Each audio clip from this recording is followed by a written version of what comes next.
Welcome to Stick to Comedy. Alright, so Celebrity Traitors is back, and honestly, it's like watching a support group for people who peaked in 2003. Alan Carr got picked as a traitor and immediately started sweating like he's trying to smuggle a freezer through customs. The man can't lie to save his life, literally. He's supposed to be this master manipulator, but he's got the poker face of a toddler who's just shit themselves. They gave him one job: put a black lily on someone to murder them. One job. And this absolute weapon forgot to put the lid back on the jar. That's like being a serial killer and leaving your business card at the crime scene. Hi, it's Alan. I did the murder. Call me. Tom Daley's sitting there giving Kate Garraway the most devastating side-eye since Mariah Carey invented I Don't Know Her.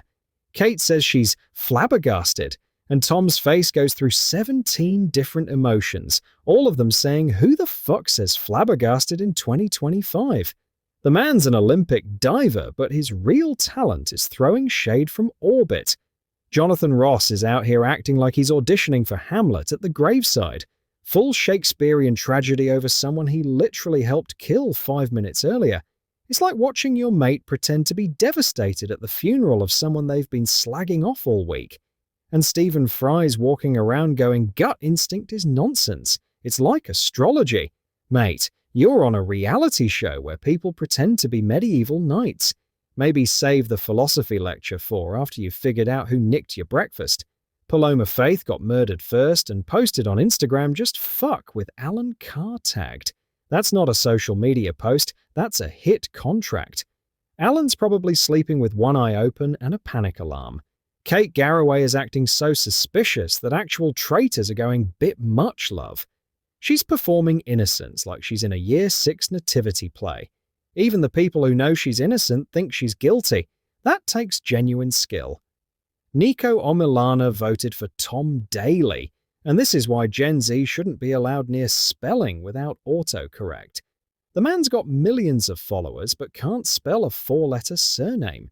He probably thinks Shakespeare wrote Hamlet with a silent H. The whole show's basically Love Island for people whose midlife crisis involves castles instead of sports cars. Watching celebrities try to be normal people is like watching pandas trying to use chopsticks.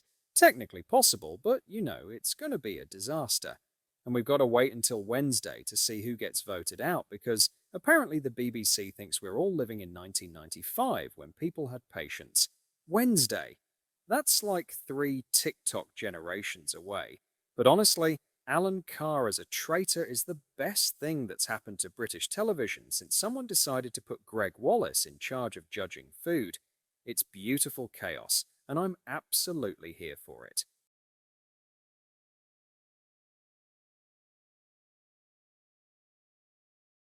Welcome to Stick to Comedy, where one stick man says what everyone's thinking. Let's roast.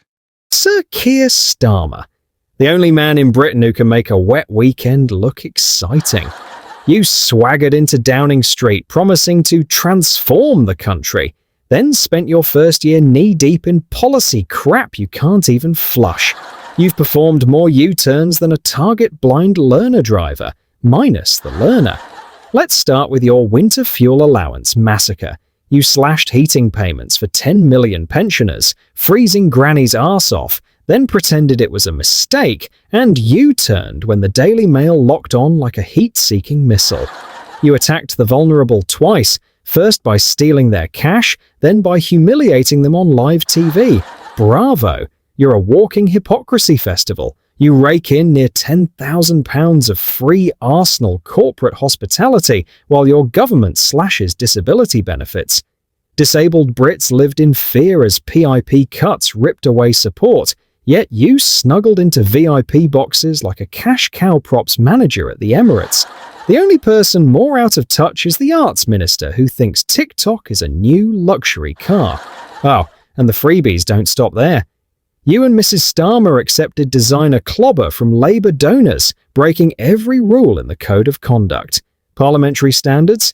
You treated them like a toddler treats vegetables, ignored them until you threw a tantrum and pretended you'd never tasted Brussels sprouts. Two-tier policing wasn't your idea. Elon Musk gave you the moniker, and frankly, he's earned it. You let millionaire rioters roam free while kettling students with £10 banners. Your police force is less Willy Wonka's chocolate factory and more Hunger Games. Rich get immunity, poor get tear gas. Congratulations on turning Britain into the world's most British police state. Then there's your cabinet reshuffle. Angela Rayner resigns, and your government looks like a busted toy box. Ministers swap places so often I'm dizzy. You've lost more personnel than a zombie apocalypse survivor. If your leadership were any weaker, it'd have to wear a sign saying, "Please step on me." Remember your big promises on the NHS? Waiting lists are longer than your election victory speech. Hospitals are so backed up, they've started booking appointments in 2027. You talk about listening to doctors, but the only thing you hear is the faint echo of voters laughing at you. Your economic strategy is wizardry in reverse, making money disappear faster than your polling numbers. Growth forecasts plummet like a failed bungee jump. Inflation's still racking up, and you blame global forces. It's easier to believe you actually have a plan if you squint really hard and cover your eyes. Oh, and I don't dream. You're the only PM who brags about being emotionless. Starmer's bedside manner is so cold, cardiologists use it to induce hypothermia. You're about as inspiring as a soggy crumpet. Polling shows you're more unpopular than Liz Truss on a global holiday. Poll after poll ranks you bottom. Voters would rather elect a tap water sommelier than you again. Reform UK is leading Labour. They'd prefer Nigel Farage's reptilian charm over your beige bureaucracy. But here's the kicker. You still have supporters. People who haven't noticed that Starmerism means whatever the last focus group told me. You have all the conviction of a soggy piece of paper. No backbone, no vision, just an endless stream of non-committal waffle that even Marmite would reject. So here's to you, Sir Keir Policy Pancake Starmer, the man who campaigned on hope, shattered expectations, and then made homelessness look like an optional extra. You're Britain's biggest letdown, the human equivalent of buffering, and proof that even the best lawyers can't argue their way out of public contempt. Good night, Prime Minister. May your U-turns be fewer, your freebies be taxed, and your approval rating find a grave deep enough to bury your career.